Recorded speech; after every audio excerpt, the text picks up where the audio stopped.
Hi, I'm Celia. And I'm Peter. We are the founders of Bonobo Concept Store. So, SMEs are the backbone of the Ghanaian economy, driving growth, creating jobs, and fostering innovation. These enterprises constitute about 85% of businesses in Ghana and contribute significantly to the country's GDP. Their pivotal role in economic development cannot be overstated, as they provide essential goods and services, enhance industrialization, and promote economic diversification. Celia and Peter are the founders of Bonobo Concept Store, a furniture brand based in Accra since 2018. I paid them a visit to hear their story on what it takes to build a furniture brand in Ghana.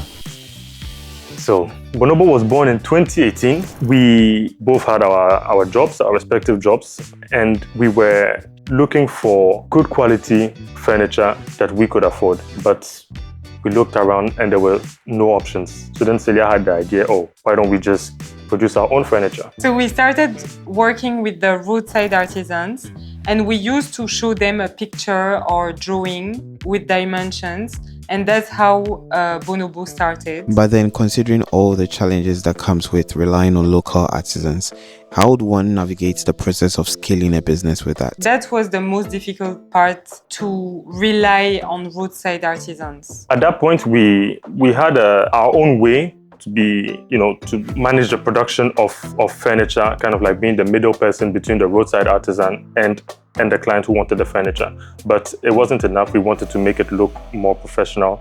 And so we needed a logo, we needed a name. And so that's how we got Bonobo Concept Store, okay? Being in the social media era, we decided, let's create an Instagram account and then post our work and see what kind of feedback we'll get. And so that's how it all started. That's how we started selling. So we saw that people were actually interested and started to buy our pieces from this Instagram page. And that's how we decided to hire our first employee. That was a welder who used to work at the back of our house. And since we had our respective jobs, we used to check his work when we were coming back from work in the evening and do the deliveries to the clients in the evening and on weekends. Even though they had their full-time jobs, they still found a working model to sustain their business. However, for how long? Yeah, so that was our second job for side business, but second job for 3 years, as she said, every evening after work, every weekend, and it became too much. We were lucky at that time we got our first big order, and that's when we decided that I would resign from my job to focus full-time on the business, to grow the business. Celia was also doing whatever she could from the office, but I was at least every day with the team on the field. Now, it will interest you to know that SMEs in Ghana have a high failure rate. It is estimated that 60% of SME startups in Accra fail within 5 years. But that hasn't been the story of Bonobo. With social media marketing brought the visibility, leading to sales, and now it made sense as a business to scale. So a year after my resignation, production was much more efficient, obviously because the boss is around now. And so we got to a stage where we had outgrown our space. And so we needed, Bonobo needed space. Bonobo needed space to grow. So then we embarked on the journey of looking for land. And everybody here in this country knows how challenging that is. So we did that for 9 months. We viewed so many different places, and we're struggling to find something legit, something where we're confident that we could purchase. So we decided that, we'll put that on hold and still allow the business to grow. And so that's when we found the property where we are now here in Nungwa.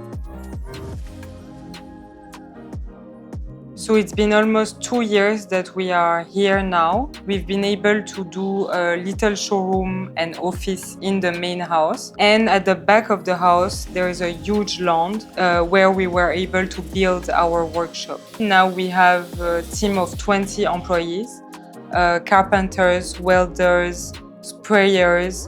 Now we have our first woman, apart from me, in the team. She works on all the upholstery work for sofas, etc. So we never imagined really when we started in 2018 that this adventure would take us here today. As a net import country, Bonobo is offering a solution by producing high quality, locally made furniture products. In Ghana, we have all the resources we need, human and material, to produce high quality pieces that will last for generations. So why would you import furniture? So in a nutshell, this has been our story for the past 6 years. So Peter and Celia went from struggling to find the right furniture to building a business that offers the perfect furniture solutions. Isn't that interesting? I hope their story inspires you to start your own venture. Thank you for watching, and don't forget to subscribe.